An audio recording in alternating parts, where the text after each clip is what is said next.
Hello and welcome, ladies and gentlemen, to my brand new review table. Yes, new and improved. This new table is larger, sturdier, and much cleaner looking. If you want to know why I have a new review table, you could check it out on my Patreon or my Subscribestar. I have a 40-minute long video of the building of it, the construction, the concept behind it, and all those fun reasons. But if you're not interested in any of that, you're interested in what this video is about, then guess what? You're in for a treat, because this is going to be a nice, short, sweet video for you. This is a Breakaway coaster, which, if you're unfamiliar with what that is, it is a UK-made, fairly inexpensive throw lever. Now, it's not the most inexpensive throw lever you can purchase, mind you, even though right now on the link in the description below, a 2-pack is about 15 bucks on Amazon for these. So, yes, they are fairly cheap. And as you might be able to see right there, they are clearly made in the UK. They also mention that on this very high-tech, very expensive piece of paper that is included, made in the UK. So, what is the cheapest, considering that this is not, despite the fact they're about $7.50 each? A zip tie. You can use a very large zip tie as seen here on whatever optic that you have that has a little nub. If you don't have a little nub, yes, they will potentially slide, because you can only get a zip tie so tight. And that's what's so nice about this. You can get this a lot tighter than you can get a zip tie. Even if you have a pair of cutting dikes on the zip tie and you twist it and then break it, guess what? You can still get this a little bit tighter. And that's the beauty behind this. So for $7.50-ish each, what do you get? Well, you get this. And it's as simple as it looks. The outside of these two cattails, which is one continuous piece that goes around, is threaded. The nut is clearly a threaded nut, and then you have this divider in between that works like a zipper, kinda, sorta. You can see all the way down there at the bottom that there is a block that puts positive pressure between these two tails inside this nut, and it works as simply as this. You screw this down, it pulls tension on this to tighten this, and it makes it tight on the inside. Pretty friggin' simple, right? Yeah, it is really that simple. So basically, once you get in the position that you want it, you tighten this up, you cut these off, and you're done. But it's not a permanent solution, because if you want to loosen this up a little bit, make a minor adjustment, and then torque it back down again, you should be able to theoretically do that. So, very simple design. Feels fairly well made. The plastic doesn't feel like it's going to snap on you. You can clearly see I'm bending it pretty far back in both directions, and it's nice and tight. It's starting to crack a little bit, but I mean, this is extreme. You're never going to be doing this down here, because you'll never be able to get this in that small of a kink unless you don't put anything inside of it. If you put it, well, let's say around an SWFA fixed 16X or your focus ring, you never have to worry about the inside of this getting kinked like what you've seen right here. Now, yeah, this will probably break off if I play with this enough, but, well, there you go, proof of pudding, but you're never going to have to experience that. Instead, cut it with a pair of scissors, or even better if you have a pair of side cutting dikes, or if worse comes to worse, you could use a razor blade.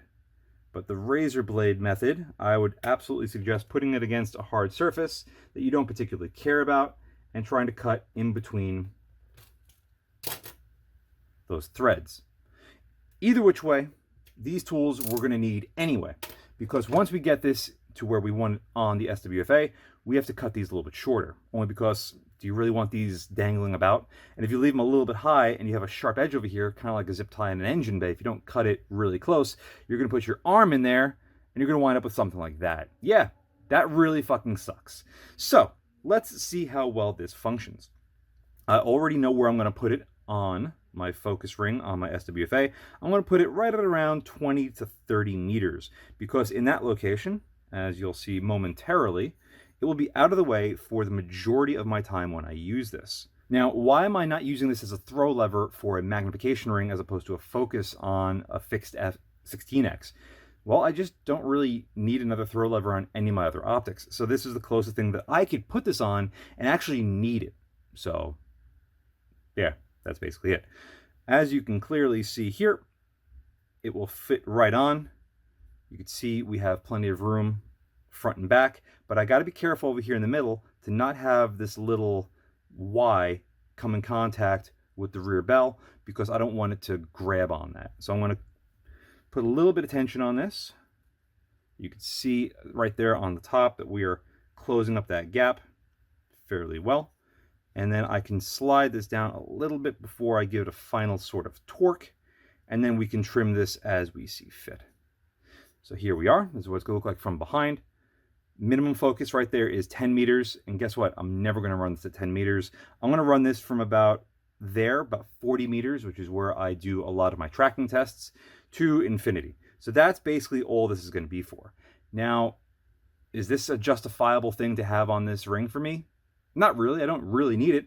But you know what? It's going to work out perfectly fine, because if I have to put it in a bag, guess what? I could put it right there. It'll be in line with the turret. And when I'm using this thing in real world, guess what? It won't be in my line of sight of either of my turrets or of my bolt. So I'm going to tighten this down as tight as it'll go.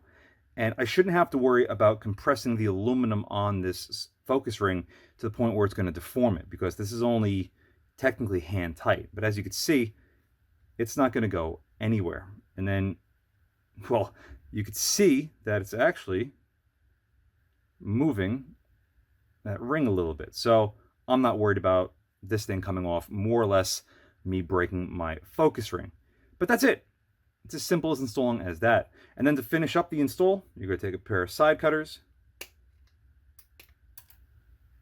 or a pair of scissors, if they're nice sharp scissors, and you can cut them down. Now you can see, like I mentioned earlier, you will have some nubs that are sticking up. This is where a razor blade is going to come in. Make sure you don't cut your finger off, because guess what? You could very easily do that. Slow and steady wins the race on this.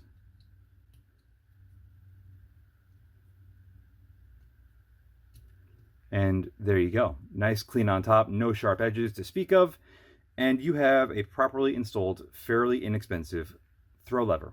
Now the nice thing about this is you still have enough meat on this that you can, guess what, loosen this up and reorientate it, or even remove it if you had to, without losing full use of this. So you can see we can unscrew this by more than a few threads to get this large enough to slide in and on, or on and off, or whatever, as you see fit, to make micro adjustments if you needed to. So what do I think about this? For the price, it's a really nice feature. Yes, you can buy nicer and better aluminum ones, stuff from Vortex, even though a lot of these Vortex throw levers come with some of their optics. This one you haven't seen yet, but guess what? You will soon enough. And it does work a little bit better and look a little bit nicer than, in this case, a really large zip tie. As long as you don't mind this big nub being on the back of your magnification ring, or in this case, your focus ring, it's a pretty good deal, especially for something that you could use on other items, as long as they're about the same size comparably. So I actually forgot that I had this thing, but when I was cleaning up to make my new table, I found it. So I completely forgot that I had this. Anyway, I hope you guys found this video at least somewhat informative. For the price, I think this is a pretty cool option, as long, again, as you don't mind this thing being as big as it is. And with that, thank you all very much for watching, and as always, see you again next time. And a huge thank you to my Patreon providers and my Subscribe Star subscribers. Without you, this truly wouldn't be possible. If you'd like to support my channel but don't want to join either of those, I completely understand. But you could still help by using my affiliate links in the description below, and or like, share, and subscribe as always. Again, thank you very much.